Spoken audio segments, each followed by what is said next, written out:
যে আমাদের দেশপ্রেমিক সেনাবাহিনী এবং আমাদের জনগণের বন্ধু পুলিশ, কিন্তু সেনাবাহিনীর পরে যে মানুষের আস্থা, সেই আস্থাটুকু কিন্তু আমরা এখনো পর্যন্ত ধরে এখনো পর্যন্ত সেনাবাহিনীকে আমরা দেশপ্রেমিক মনে করি।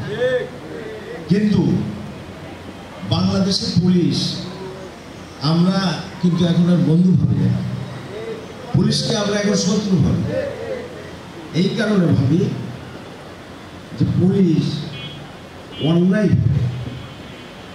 অন্যায়ভাবে মানুষের বিরুদ্ধে, জনগণের বিরুদ্ধে দাঁড়িয়েছে। আজকে একটা পুলিশ, পূর্বে একটা পুলিশ যদি কখনো বিপদে পড়তো জনসাধারণ এগিয়ে আসতো তারা সেভ করার জন্য, কিন্তু এখন যদি কোনো পুলিশ এসে বলে ভাই আমার একটু বাঁচাও, যদি বোঝে ওই লোকটা যে পুলিশ, সাথে সাথে তার বিপদের ভিতর চলে যায়। এরকম একটা অবস্থা কিন্তু সৃষ্টি হচ্ছে। আমি আমাদের দুইজন পুলিশ অফিসার কথা বলেছেন, আমি কিন্তু সবাইকে চিনি না, তবে পরে যে বক্তব্য রেখেছেন যিনি, বক্তব্যের ভিতরে উনি ওনার নামটা প্রকাশ করেছেন মনে হয় সম্ভবত সোহা, উনি কিন্তু ওনার বক্তব্যে স্বীকার করেছেন পুলিশ ভালো না, ভালো ছিল না। উনি নিজেই বলেছেন এই কিছুদিন থেকে তো আমরা আর এই সমস্ত কোনো অন্যায় কি প্রয়োগ করিনি। তার মানে বুঝাই দিয়ে গেছে যে উনিরা অন্যায় করতেন কিন্তু কিছুদিন থেকে আর এই সমস্ত করেন। এটি কিন্তু ওনার বক্তব্য এসছে। আমার কথা হচ্ছে যে আপনারা আজকে শুনে থাকেন যে বিরোধী দল যারা আমরা ছিলাম, বিরোধী দলের যে নেতৃবৃন্দ ছিল, যেমন আমার বিরুদ্ধে 46টা মামলা, যে ফজলুল সাহেবের আলো হয়েছে, যিনি বক্তব্য রাখলেন জামাত ইসলাম, এই যে মামলা, অর্ধেকের বেশি মামলার বাদী হচ্ছে পুলিশ, আর বক্তব্য হচ্ছে একরকম।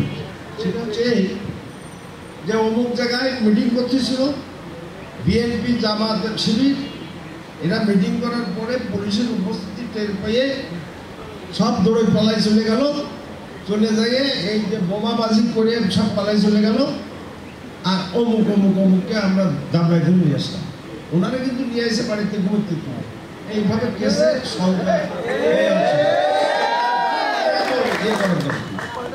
এখন আমার যেটা বক্তব্য, এই দেশে এই সমাজের যে আমরা প্রতিনিধিত্ব করি, আমাদের কিন্তু কিছু দায়বদ্ধতা আছে, আমাদের কিন্তু কিছু দায়বদ্ধতা কন্ট্রিবিউশন কিন্তু আমাদের এই সমাজে দিতে হবে। আমি দেখেছি এই আইন শৃঙ্খলা পরিস্থিতির অবনতি হওয়ার পরে বার আমি অস্বীকার করেছি, ভাই এইটা একটু দেখেন কিন্তু উনি তো আমি কিন্তু দফাটফার বিষয়টা এত জানতাম না, উনি যেন একদম অসম ভাই উনি বরং উল্টো টেলিফোন করে জাপাই উনি, আরে দেখেন এই জাপার ফাঁড়িতে আমাদের কিছু ওই ইয়ে রয়েছে, কি মোটরসাইকেল রয়েছে, কেছেন আলামত, কেউ না কেউ সেইটা চুরি করে নেওয়ার চেষ্টা করতেছে, আপনি একটু দয়া করে সেভ করেন। সেই দিনে বললো কী বলেন, তখন আমি শুনলাম যে আমি সাথে সাথে থানায় এসে বললাম ভাই আপনার কী সমস্যা। আমি সেদিকে পুরাপুরি অবগত হলাম যে ওনাদের দাবি, তাতে কি হয়েছে, একটি দেশের সরকার পরিবর্তনের মাধ্যমে কিছু ঘটনা ঘটে আমরা দেখেছি, কিন্তু এবার কিছু বেশি ঘটতেও পারে, কারণ এটা অস্বাভাবিকভাবে বিদায়, অস্বাভাবিক, এবং বিদায় নেওয়ার আগেও সেই 1100 লোক খুন করে তারপরে বিদায় নিয়েছে, একটু হতেই পারে, কিন্তু এটা আমরা চাই না। আর পুলিশরা যে বলেছেন রাজারবাগ থেকে অর্ডার এসে নামবে, ওনাকে দিলে ওনারা নামে পড়বে আমাদের সাথে, আর আমরা তা চাচ্ছি না। এখনই আপনারা আমাদের সঙ্গে নেমে পড়েন, মনিরামপুরের আইন শৃঙ্খলা পরিস্থিতি কখনোই ওইটা উন্নতি হতে পারে না। আজকে পুলিশরা এদের চলতে পারে, আমরা পুলিশকে বন্ধু এখনো ভাবি। 2013 সালের পরের থেকে আমরা পুলিশকে শত্রু ভাবতেছি, এরা পর্যন্ত আমরা বন্ধুই ভাবছি, বন্ধুর মতোই আচরণ করছি। সেই আস্থা জায়গাটা ফিরিয়ে আনুন।